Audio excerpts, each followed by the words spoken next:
हाँ जी बच्चों, प्लीज नो टॉकिंग।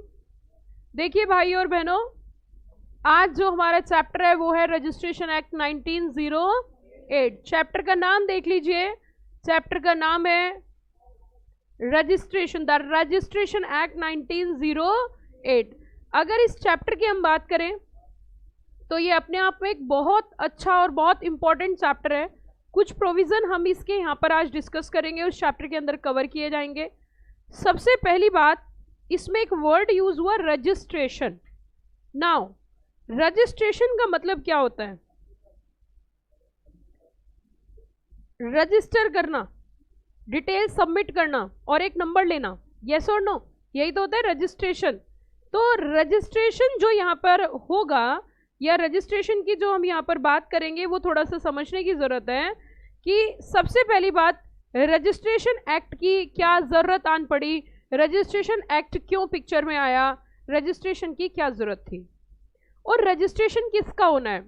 आपने अपनी आम भाषा में ज़रूर से ज़रूर ये शब्द सुना होगा कि हमने नया मकान खरीदा है, न्यू प्रॉपर्टी परचेज करी है, उसकी रजिस्ट्री होनी है। ऐसे सुना है आपने? आप जैसे कि सपोज करो कोई बंगला लेते हो और बंगला ले जाके अपनी मम्मी से बोलते हो, लो मम्मी बंगला मैंने आपके लिए खरीदा है और अब मुझे इसे लेके जाना है, लेकिन कहाँ? मम्मी इस बंगले को मैं लेकर जाता हूँ, कहाँ? क्या कराने? रजिस्ट्री कराने। क्या बंगला उठ के आ सकता है और क्या रजिस्ट्री के लिए जा सकता है? तो बोला तो ऐसे ही जाता है, मकान की रजिस्ट्री करानी है। ऐसे सुना है आपने? सुना है, मकान की रजिस्ट्री करानी है। क्या सुना है आपने? बात सुना है, ओके।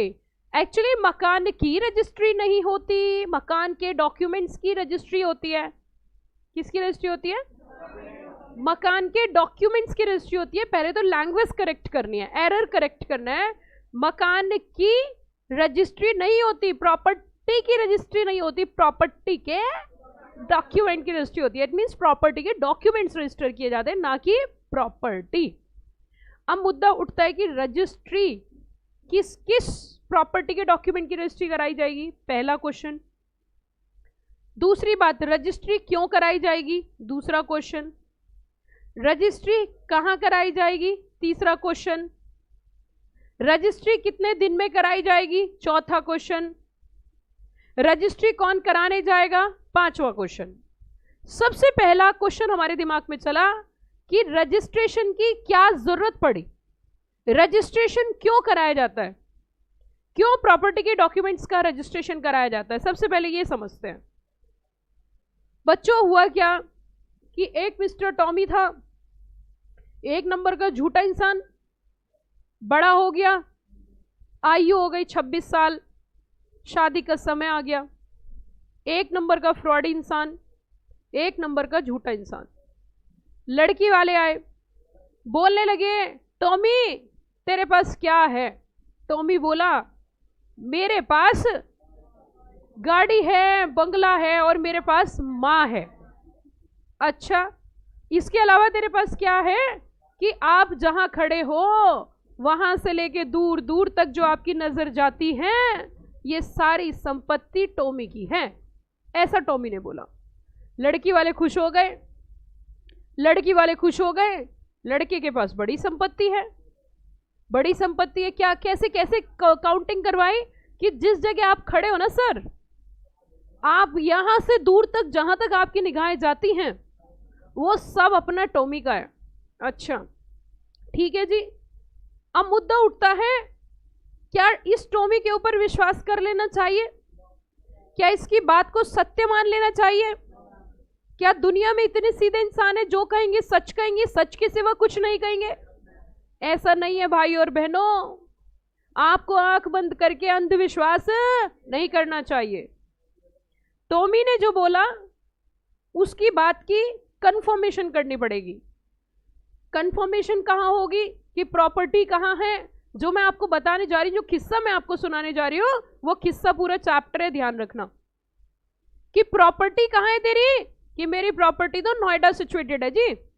नोएडा में जो संपत्ति यमुना एक्सप्रेसवे के आसपास इधर उधर है वो सब टॉमी की है। अच्छा, तो मुद्दा उठता है कि टॉमी कोई दिक्कत नहीं, तू डाल है टॉमी, तो हम क्या हैं? पात हैं। हम पता लगाएंगे कि तेरे नाम पे कितनी प्रॉपर्टी है। अब पता लगाने के लिए कहाँ जाए? लड़की वाले रहने वाले दिल्ली के थे और लड़का नोएडा का था। अब कहीं ना कहीं गूगल नहीं चलेगा इधर। सुनिए ध्यान से, मुद्दा उठता है कहां से जानकारी कलेक्ट की जाए कि एक्चुअल ओनर कौन है इस संपत्ति का। पता लगाइए, जाइए, कहां जाए? प्रॉपर्टी जहां पर सिचुएटेड है उसी के जुरिस्डिक्शन के सब रजिस्ट्रार में आपको जाना पड़ेगा मेरे भाई और बहनों, जिसको तहसील बोलते हैं हिंदी लैंग्वेज में।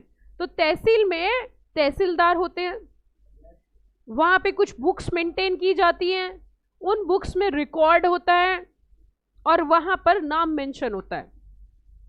इट मीन्स एक बात साफ हो गई कि अगर वहां पर इनका नाम मेंशन है तो ये प्रॉपर्टी के मालिक हैं, और अगर इनका नाम मेंशन है तो ये प्रॉपर्टी के मालिक भी भाई और बहनों नहीं है। जिस प्रकार ये टॉमी फ्रॉड कर सकता है, इसी प्रकार लाखों टॉमी फ्रॉड कर सकते हैं, झूठ बोल सकते हैं। दूसरा एग्जाम्पल सुनिए।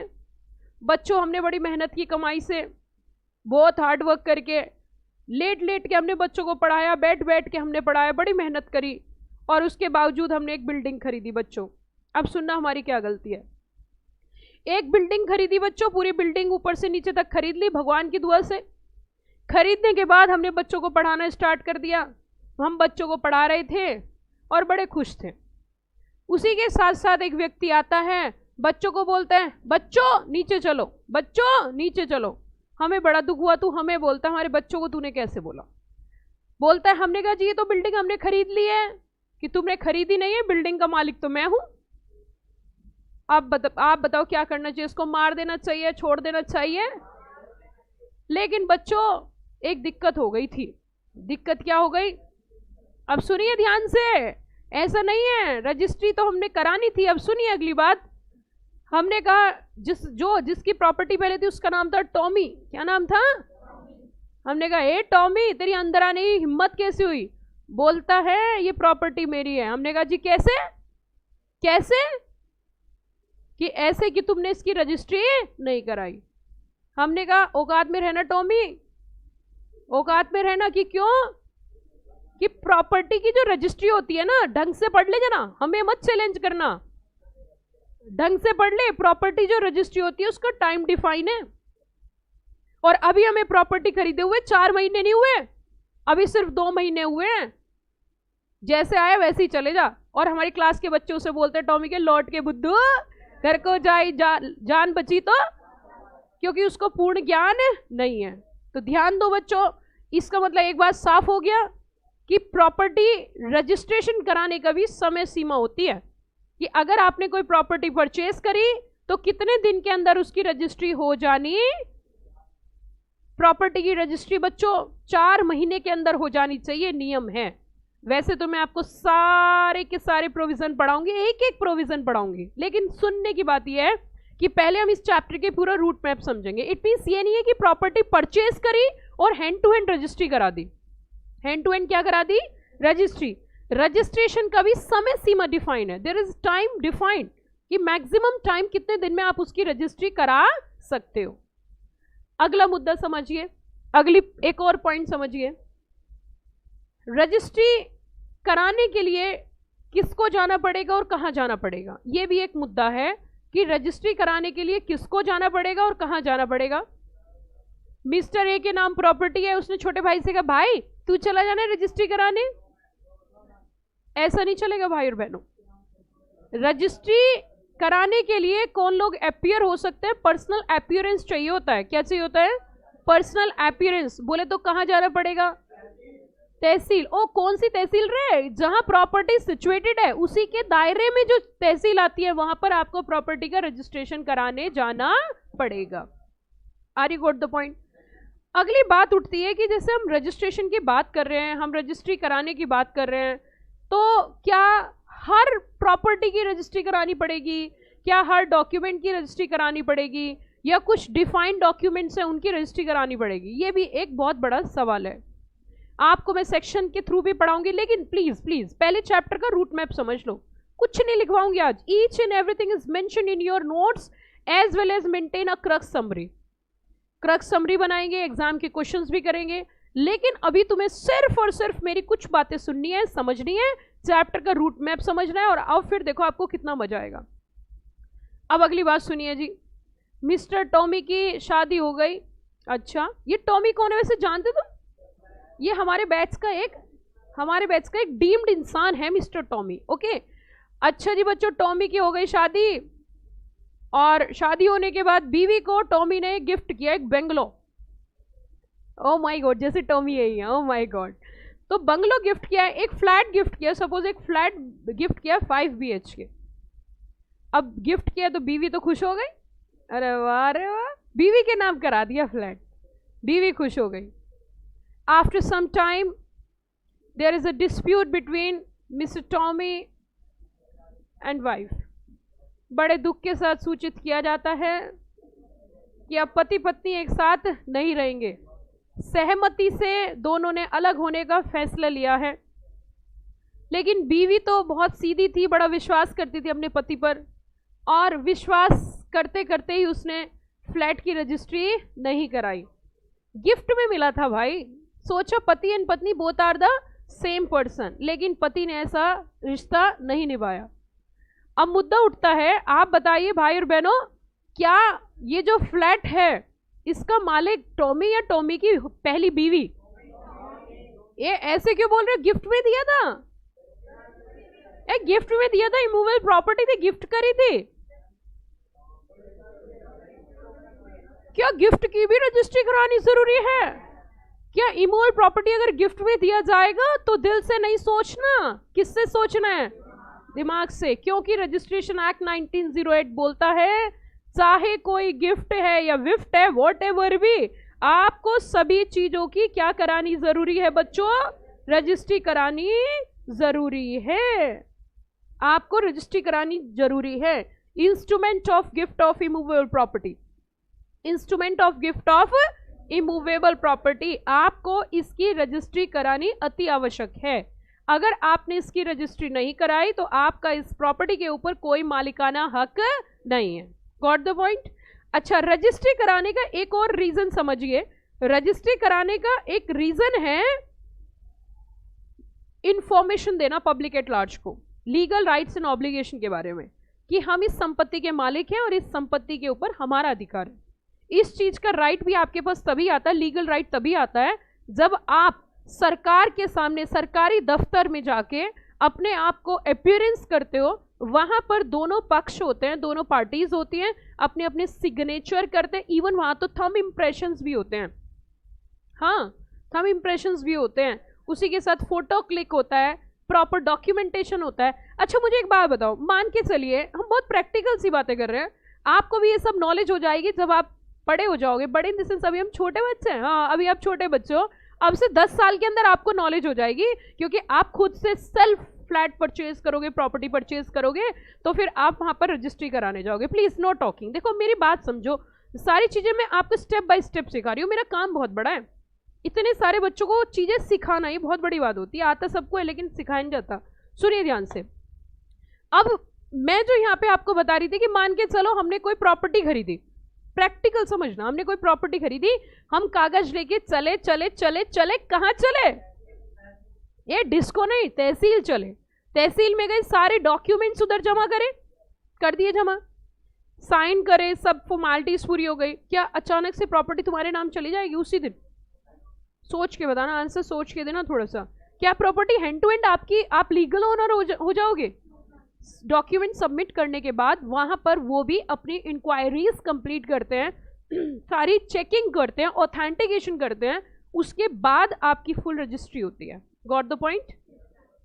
समझ आई मेरी बात? तो पहली चीज, पहला पॉइंट, पहला क्वेश्चन, भैया रजिस्ट्रेशन एक्ट का ऑब्जेक्टिव क्या है? What is the objective of registration act 1908? Give information to people, मतलब लोगों को इस बात की जानकारी देना, legal rights and obligations arising or affecting of a particular property. Now come to the next. Registration Act एक ऐसा कानून है जो relating to registration of क्या है बच्चों? Documents है, okay? And यहाँ पे record किया जाता है content of a document, okay जी? अच्छा, क्या हर एक कागज की, क्या ये मेरे हाथ में कागज है इसकी रजिस्ट्री करानी कंपलसरी है? अरे मैं मेरी है ये प्रॉपर्टी, ये मेरी प्रॉपर्टी है, this is my property, either it is compulsory to registration of this document, please let me know, please fast reply. हाँ जी बच्चों बताइए, एक बार मैं जरा लाइव वाले बच्चों से भी पूछ लूं, लाइव वाले बच्चों से भी पूछ लूं। अब कोई बच्चा लेट ज्वाइन करा, बोल रहा है मैम जो आपने पढ़ा एक बार रिपीट कर दो। ऐसे नहीं चलेगा इधर। हाँ जी लाइव स्टूडेंट्स एक बार बताइए जल्दी से, लाइव स्टूडेंट्स प्लीज बताइए जल्दी से। हाँ जी बच्चों लाइव स्टूडेंट्स एक बार रिप्लाई करके जल्दी बताइए, क्या ये बात क्लियर हो गई? मैसेज आ गया क्या क्लास का?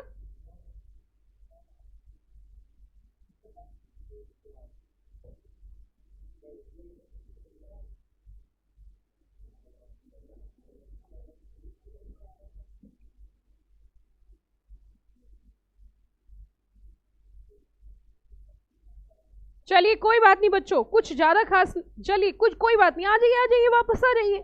चलिए हाँ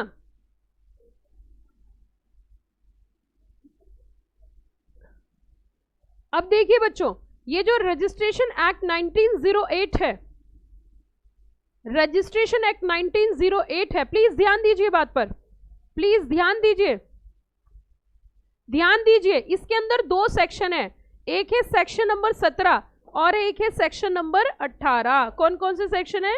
एक है सेक्शन नंबर 17 और एक है सेक्शन नंबर 18, दो सेक्शन है बच्चों। और 17 सेक्शन को आपको कैसे याद करना है? सेक्शन 17 सता रहा है, फिर दोबारा बताइए क्या है? आवाज नहीं आई बच्चों, जोर से बताइए। सेक्शन 17 सता रहा है और सेक्शन 18 वर्ष की कंवारी कली थी। अब देखिए दोनों सेक्शन कैसे याद करने, प्लीज प्लीज। सेक्शन नंबर 17 जो है आपके एग्जाम के लिए हाईली एक्सपेक्टेड क्वेश्चन आते हैं सेक्शन 17 से, प्लीज ध्यान देना। सेक्शन 17 से हाईली एक्सपेक्टेड क्वेश्चन आपके एग्जाम में पूछा जाता है। अगर आपके ये चैप्टर का नाम है रजिस्ट्रेशन एक्ट 1908 और आपके जो सब्जेक्ट है वो है JIGL और आपकी जो टीचर हैं वो है प्रीति सिंह मैम, ठीक है। चलिए अब देखिए इधर रजिस्ट्रेशन एक्ट 1908 के अंदर दो सेक्शन है, एक है सेक्शन नंबर 17 और एक है सेक्शन नंबर 18। कौन कौन से सेक्शन है? सेक्शन नंबर 17 और सेक्शन नंबर 18। तो जो सेक्शन 17 है ना वो सता रहा है, क्या बोला मैंने मैम? सता क्यों रहा है? क्योंकि सेक्शन 17 के अंदर जो डॉक्यूमेंट्स आते हैं उनका रजिस्ट्रेशन कराना कंपलसरी है। क्या है बच्चों? बड़ा ही कंपलसरी है। और सेक्शन 18 में जस्ट अपोजिट है, नॉट कंपलसरी। तो आपके एग्जाम में जो बच्चों यहां से क्वेश्चन पूछे जाते हैं वो मैं आपको बता देती हूँ, 1 नहीं 2 नहीं 3 नहीं 4 नहीं 5 नहीं 6 नहीं, पिछले 10 सालों से बैक टू बैक हर एक एग्जाम में क्वेश्चन पूछा जाता है। सेक्शन 17 ऐसे कौन कौन से डॉक्यूमेंट्स है जिनका रजिस्ट्रेशन कराना कंपलसरी है। इस चैप्टर की एक और चीज मैं आपको कराऊंगी, सभी बच्चे ध्यान से सुनना। इस चैप्टर का मैं एक चार्ट बनवाऊंगी। क्या बनवाऊंगी? वैसे तो इसमें बहुत सारे चार्ट हैं, आप चैप्टर दिखाती हूँ कितना ब्यूटीफुल मैंने ड्राफ्ट किया है और आपको मजबूरी में थैंक यू बोलना ही पड़ेगा। ये देखिए एग्जाम के क्वेश्चंस हैं, एग्जाम के क्वेश्चंस हैं, एग्जाम के क्वेश्चंस, और हर एक सेक्शन का लास्ट में एक चार्ट है जो कि एग्जाम के पॉइंट ऑफ व्यू से है, लेकिन इसके बावजूद भी एक नया इनोवेशन होगा और वो होगा पूरे चैप्टर का चार्ट। एक ही चार्ट होगा, उससे पूरा चैप्टर खत्म, ठीक है। चलिए खैर वो तो हम करेंगे ही करेंगे। और एग्जाम के क्वेश्चंस भी मैंने इसके अंदर केस स्टडी, मैं आपको यहाँ पर ये भी लिखना सिखाऊंगी कि किस तरीके से क्वेश्चन में आंसर को लिख कर आना चाहिए ताकि 5 में से 6 नंबर मिले। तो आगे देखिए इसमें अब मुद्दा उठता है कि सबसे पहली बात, हमने पहला क्वेश्चन क्या था हमारा। देखो आज आपको कुछ भी नहीं लिखना, जब आपको लिखना होगा मैं खुद से बताती हूँ। पहले मैं चैप्टर का रूट मैप बताती हूँ, समझाती हूँ, उसके बाद हम एक एक सेक्शन को डीप में पढ़ेंगे, उनके क्वेश्चंस करेंगे और आगे चलेंगे। पहली बात, सबसे पहला पॉइंट, रजिस्ट्रेशन क्यों कराया जाता है? ताकि कोई फ्रॉड ना हो, किसी तरीके का झगड़ा ना हो, किसी तरीके का विवाद ना हो, कोई गरीब इंसान मारा ना जाए, जिसने निर्दोष व्यक्ति की प्रॉपर्टी उसी के पास रहे। इन सब चीजों को ध्यान में रखते हुए सरकारी दफ्तर में जाकर पैसों का लेन देन, कंसीडरेशन, और उन दोनों पक्षों को बुलाया जाता है जिसने प्रॉपर्टी को खरीदा है और जिसने प्रॉपर्टी को बेचा है। प्रॉपर्टी खरीद फिरोख्त होने के बाद, सारी फॉर्मेलिटी पूरी होने के बाद सरकारी दफ्तर में, जिसे सब रजिस्ट्रार बोलते हैं, वहां पे रजिस्टर मेंटेन किए जाते हैं। उन रजिस्टर के अंदर नाम लिख दिया जाता है जो एक्चुअल ऑनर है।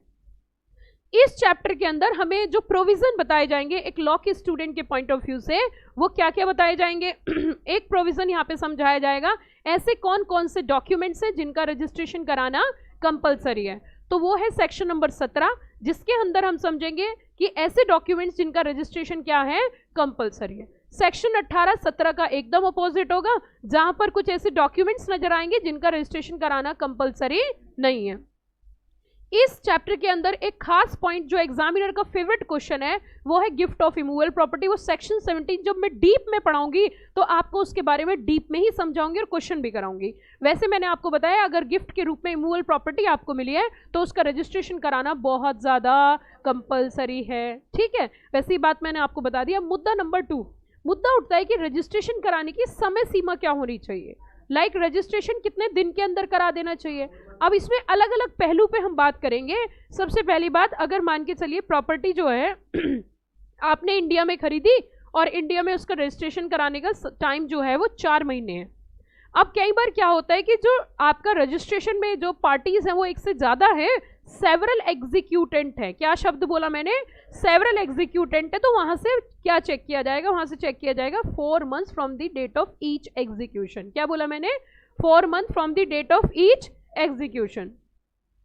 कई बार क्या होता है कि जो प्रॉपर्टी आपने खरीदी है ना, प्रॉपर्टी आपने खरीदी है, ठीक है ठीक है ठीक है, उसी के साथ साथ अगर आप बाहर हो तो भी क्या रजिस्ट्रेशन कराना कंपलसरी है।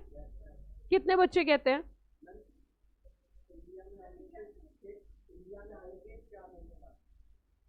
प्रॉपर्टी का एग्जीक्यूशन आउटसाइड इंडिया की है, प्रॉपर्टी इंडिया की, रजिस्ट्रेशन कितने दिन में कराओगे। एग्जीक्यूट बाहर कर लिया, एग्जीक्यूट कैसे, जो फॉर्मेलिटीज है वो पहले बाहर कर लिए हैं आउटसाइड इंडिया, विदेश में रह के कर ली, प्रॉपर्टी इंडिया में सिचुएटेड है, रजिस्ट्रेशन कराओगे। एग्जीक्यूशन आउटसाइड इंडिया, रजिस्ट्रेशन कराओगे। हाँ पक्का पक्का। हाँ तो अगर कोई भी डॉक्यूमेंट एग्जीक्यूशन आउटसाइड इंडिया तो रजिस्ट्रेशन इंडिया में within 4 months from the date of बताओ, जिस दिन हिंदुस्तान में आप आओगे उसके 4 महीने के अंदर अंदर। मैम क्या कहना चाह रही हो, यस। अब सुनिए ध्यान से, बड़ा ही सिंपल सा पॉइंट। अभी मैं चैप्टर पढ़ा नहीं रही, चैप्टर का सिर्फ और सिर्फ आपको चैप्टर का मैं रूट मैप यहाँ पे दे रही हूँ, सिर्फ रूट मैप आपको दे रही हूं मैं यहाँ पे।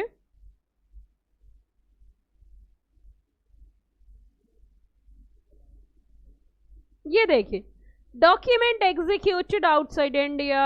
अगर कोई डॉक्यूमेंट एग्जीक्यूट हुआ है, कहां पर एग्जीक्यूट हुआ है।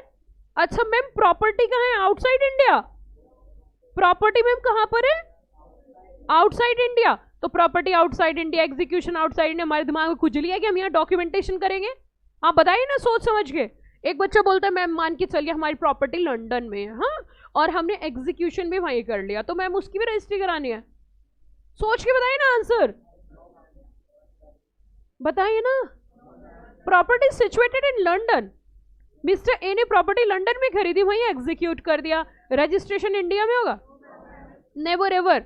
But execution outside India but property is situated in India, so record is to be maintained by India, yes or no, and the time of registration is within 4 months after its arrival in India. I love my India, ये मेरा India. तो कितने दिन के अंदर अंदर, जल्दी बताओ, within 4 months after it is arrival in India, 4 महीने के अंदर अंदर। Got the point.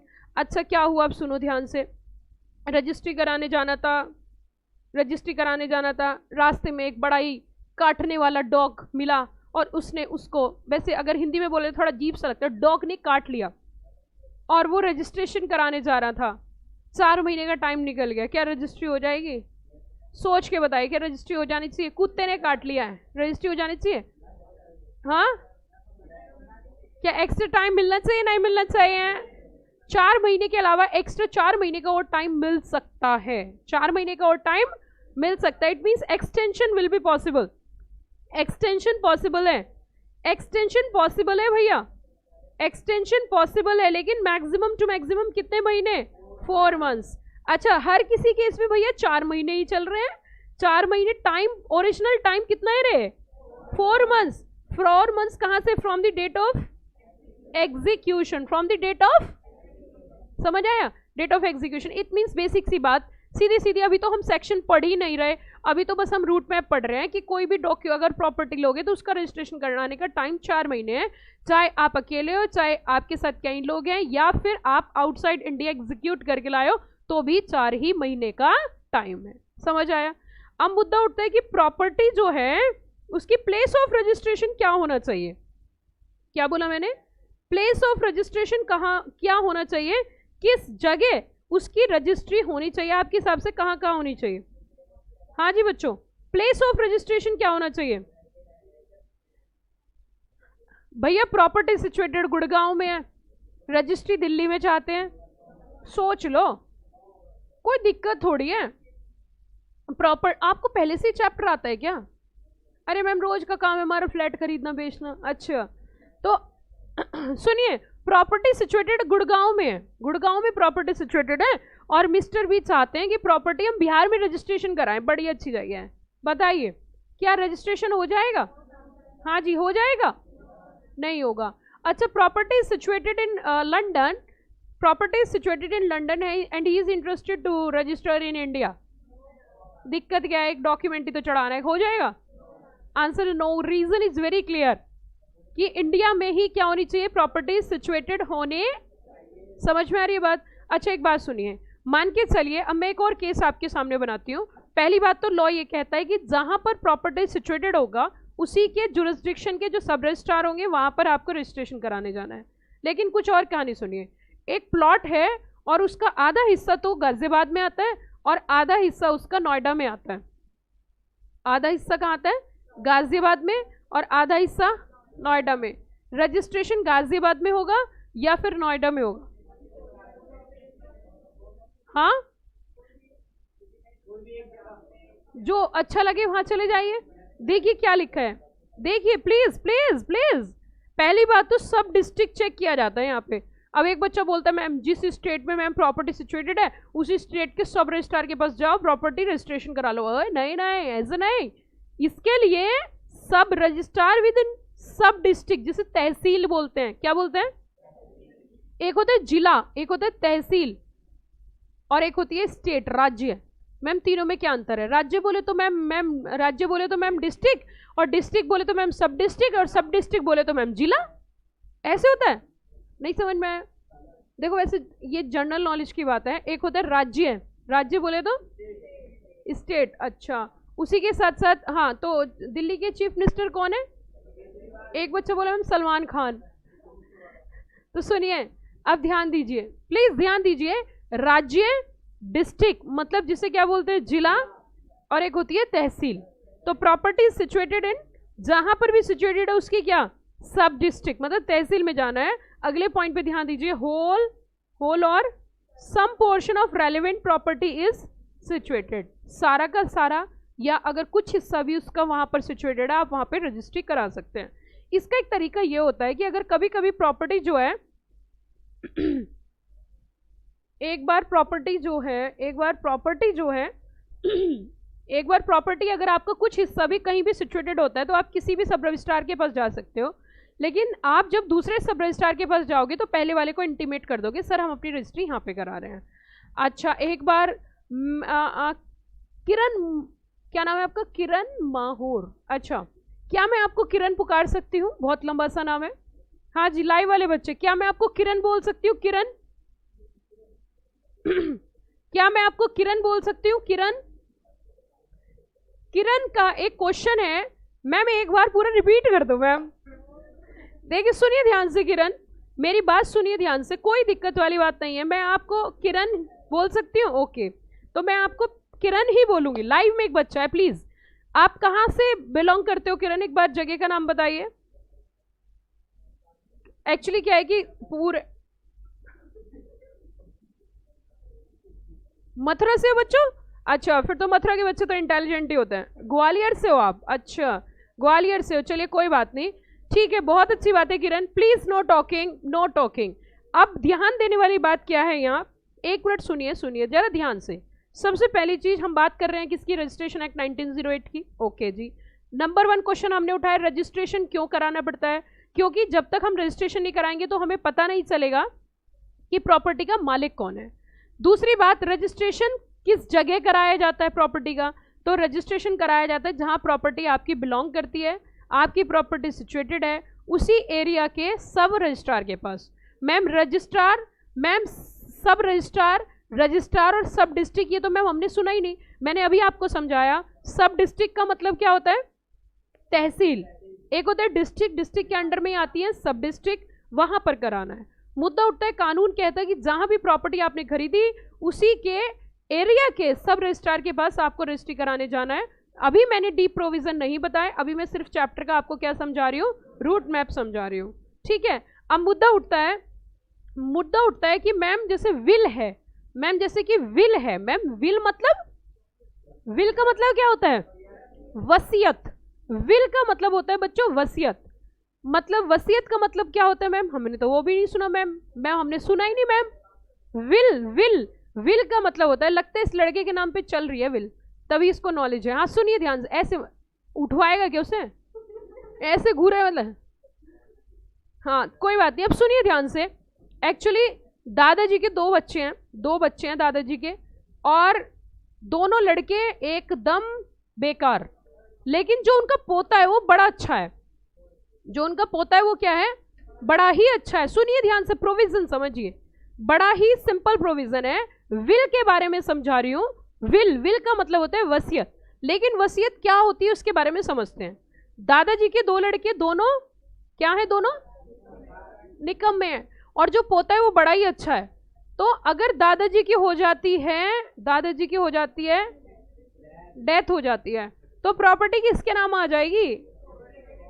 और दोनों लड़के इतने ज्यादा इस टाइप के लड़के हैं, प्लीज समझो, इस टाइप के लड़के हैं, पहले ही जाके कॉन्ट्रैक्ट कर लिया है। कहां पर कर लिया है?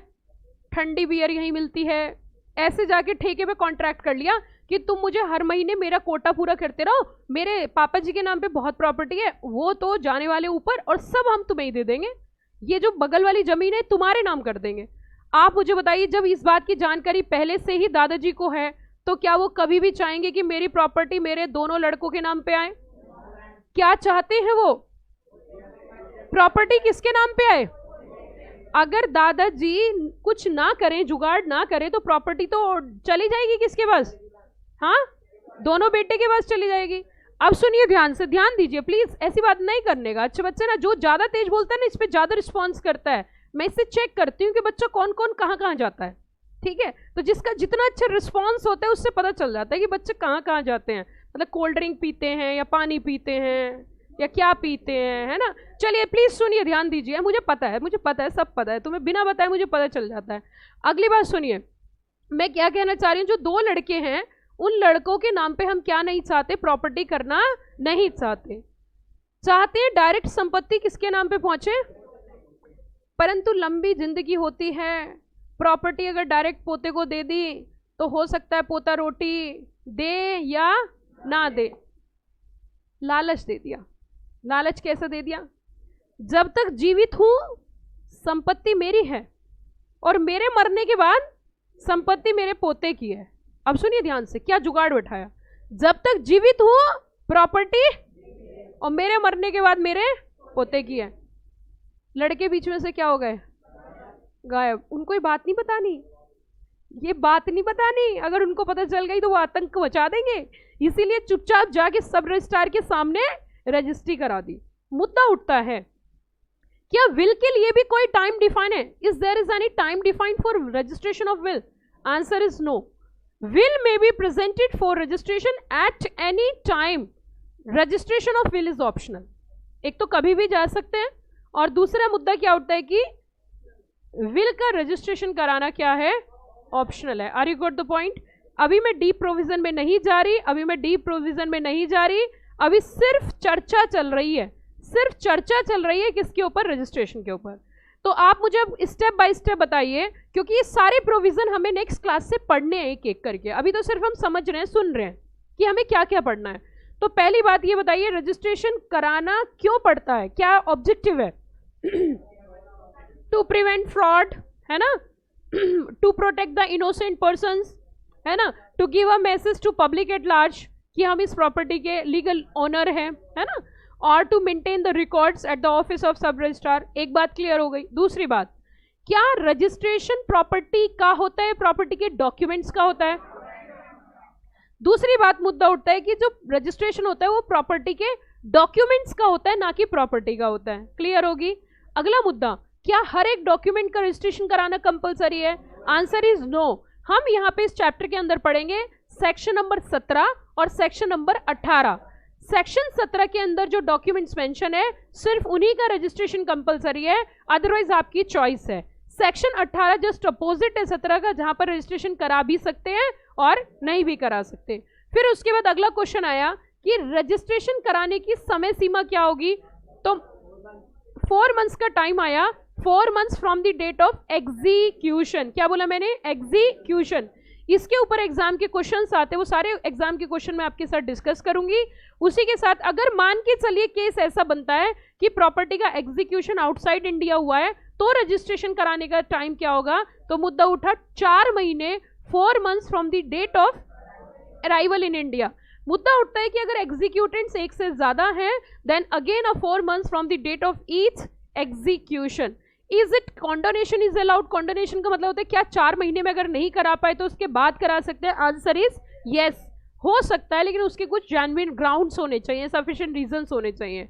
अगला मुद्दा उठता है कि जो रजिस्ट्रेशन कराने जाना है क्या कहीं भी जा सकते हैं? Answer is no. सिर्फ और सिर्फ जहां पर प्रॉपर्टी सिचुएटेड है उसके सब रजिस्ट्रार के पास, सब डिस्ट्रिक्ट में आपको जाना होगा। अगर प्रॉपर्टी का आधा हिस्सा एक जगह, आधा हिस्सा दूसरे एरिया में आता है, तो आप किसी के एक के पास जा सकते हो और दूसरे को इंफॉर्मेशन भिजवा सकते हो। अगला मुद्दा उठता है कि भैया प्रॉपर्टी के डॉक्यूमेंट्स की रजिस्ट्रेशन कराने कोई भी मुंह उठा के चला जाएगा या डिफाइंड पर्सन होने चाहिए?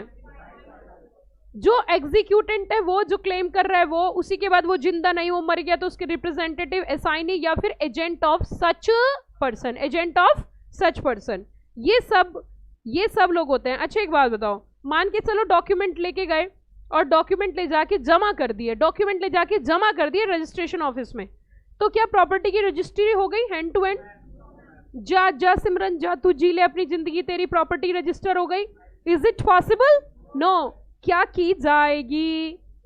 Inquiry before registration by registering officers. जब आप वहां जाके बैठोगे तो आपकी शक्ल मिलाई जाएगी, वही पर्सन हो। आधार कार्ड ले जाना कंपलसरी होता है, सिग्नेचर होते हैं, फोटो क्लिक होता है, बड़ा सुंदर सा फोटो आता है वहाँ पे, है ना, फोटो क्लिक किया जाता है। उसके बाद वहाँ पे स्टैंपिंग, थंबिंग के इंप्रेशंस लिए जाते हैं, फिंगर इंप्रेशंस लिए जाते हैं, ये सारी फॉर्मेलिटीज होती हैं। उसके बाद भी इंक्वायरी होती है क्या ये प्रॉपर्टी सही है, each and everything, then only registry की जाती है।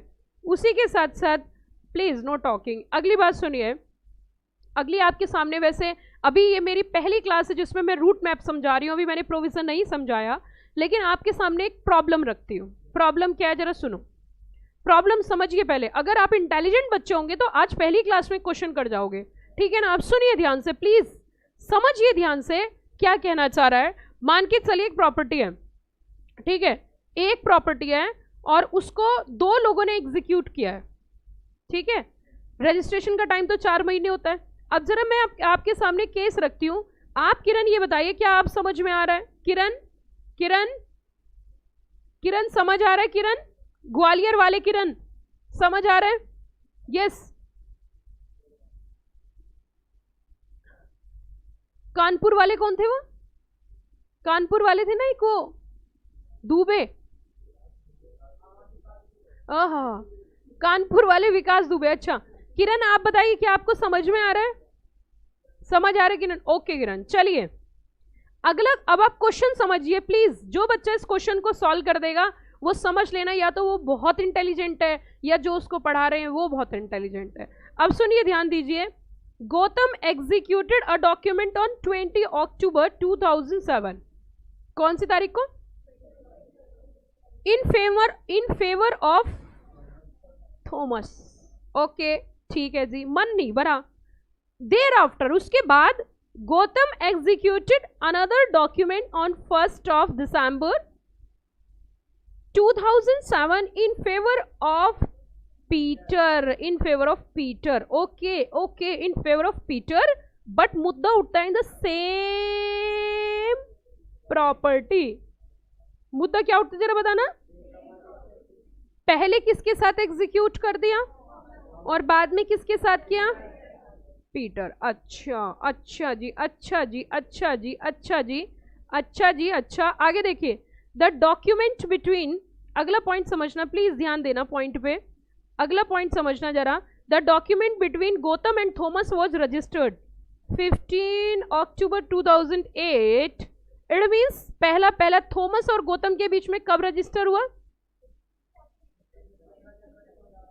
ठीक है. Where is the document between Gautam and Peter was registered 15 December. पहले वाले ने लेट रजिस्ट्री कराई, दूसरे वाले ने पहले करा ली. नहीं समझ में आया. क्वेश्चन नहीं समझ में आया. एक ही प्लॉट है, उसी प्लॉट को उसने 2 बार सेल कर दिया. एक किसके पास, पहला किसको दिया, पहला दिया थॉमस को, दूसरा दिया पीटर को. अच्छा, डेट ऑफ एग्जीक्यूशन बताइए. ओ माय गॉड, ये क्या बने जा रहा है. Date of execution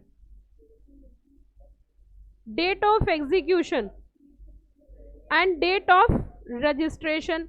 date of execution, date of registration. अच्छा, पहले वाले की डेट ऑफ एग्जीक्यूशन क्या है जरा बताना.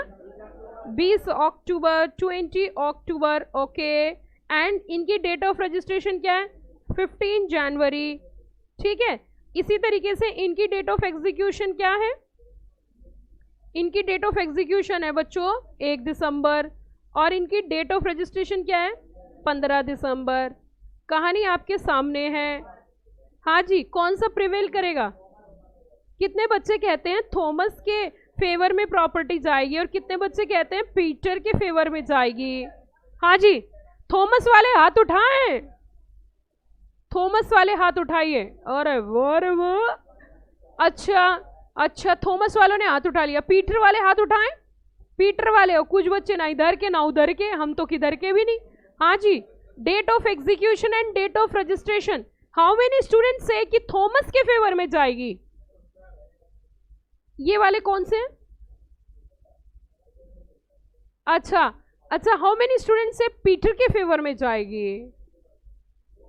लड़कियां दिल से बहुत सोचती हैं और लॉ में दिल से काम नहीं चलता. लॉ में ऐसे नहीं है, लड़कियों के पास बहुत दिमाग होता है. सुनिए, ध्यान दीजिए बच्चों, सुनिए please, no talking. Date of execution में बेबी क्रक्स बताती हूँ. Date of execution always prevail. Date of registration, दोबारा सुनिए क्या बोला मैंने. Date of execution always prevail over date of registration. अब बताओ किसके फेवर में प्रॉपर्टी जाएगी, थॉमस, क्योंकि डेट ऑफ एग्जीक्यूशन इसकी पहले है. किससे, पीटर से. तो date of execution always prevail over date of registration. बच्चों, ये क्वेश्चन मैंने आज कराया नहीं, सिर्फ बताया है. अभी तो ये सारे प्रोविजन हम समझेंगे. Please no talking. अब चैप्टर को देखते हैं कितना बड़ा है और क्या क्या हमें पढ़ना है. बहुत छोटा सा चैप्टर है, बहुत छोटा सा है, जरा ध्यान दीजिए. This one is the introduction. Okay, बातें नहीं करो, इतने होशियार नहीं हो आप, भूल जाओगे अगली क्लास में. सुनो ध्यान से, इधर देखिए. सेक्शन 17 के अंदर क्या आएगा आपका, document whose registration is compulsory. उसके कुछ एग्जाम के क्वेश्चंस, केस स्टडी लिख के दिखाऊंगी आपको. ये सारे एग्जाम के क्वेश्चंस हैं. उसके बाद बच्चों अगला देखिए. ये सेक्शन 17 का एग्जाम के लिए मैंने एक आपका चार्ट बना रखा है, जो चार्ट से आप रिवाइज कर सकते हो. फिर उसी के साथ साथ आप देखोगे सेक्शन नंबर 18, जिसके अंदर रजिस्ट्रेशन क्या है बच्चों, ऑप्शनल है. फिर हम पढ़ेंगे क्या, टाइम लिमिट फॉर प्रेजेंटेशन. उसी के साथ एग्जाम के कुछ क्वेश्चन, ये क्रक्स है. देन आगे चलते प्लीज. देन फिर क्या चलोगे, प्लेस ऑफ रजिस्ट्रेशन, कहाँ पर रजिस्ट्रेशन कराया जाता है, वो सारी चीजें हम यहाँ पढ़ेंगे. फिर उसी के साथ हम पढ़ेंगे रजिस्ट्रेशन डॉक्यूमेंट ऑपरेशन, ये तो मैंने आपको बता ही दिया. Then effect of non registration क्या होता है, और ओरल के लिए कुछ बातें पढ़ेंगे. और ये देखिए, ये हैं वो डॉक्यूमेंट्स कोई बात नहीं, अभी देखना, एक सेकंड रुकिए। इसके बाद भी आपकी कोई क्लास है? अच्छा, अभी तो आपको एक क्लास और लेनी है। नो, ये देखिए, नो नो, देखिए ये बुक्स हैं, प्लीज नो टॉकिंग। ये बुक्स हैं बच्चों, ये बुक्स हैं जो बुक मेंटेन करनी होती हैं। इन बुक्स में मेंटेन किया जाता है डॉक्यूमेंट्स का proper record. Each and everything is mention in these books which is to be maintained by the sub registrar at registered office. Okay, and उसके बाद procedure on admission to registration, और फिर after registration और procedure and refusal and reason of refusal. बस इतना छोटा सा chapter है ये, बस बस खत्म खत्म। ठीक है बच्चों, तो इस चैप्टर को हम करेंगे अगली क्लास में। आज की क्लास में सिर्फ और सिर्फ हमने क्या पढ़ा है, इस चैप्टर का root map. Each and everything is to be discuss in a deep manner in the next class. हर एक सेक्शन को समझेंगे, क्रक्स बनाएंगे, एग्जाम के क्वेश्चंस लिख के देखेंगे कैसे होता है। ठीक है बच्चों, thank you, have a nice day. हाँ जी, आपको कोई लाइव वाले बच्चों को किसी तरीके की कोई प्रॉब्लम, कोई दिक्कत हो तो जल्दी पूछें। Live students having any problem? Live वाले बच्चों को कोई दिक्कत हो तो जल्दी बताइए। कोई दिक्कत है बेटा किसी को? थैंक यू बच्चों। तो अब आपका ब्रेक नहीं है, आपकी है सीधी क्लास, और वो है टेक्स्ट की। चलिए।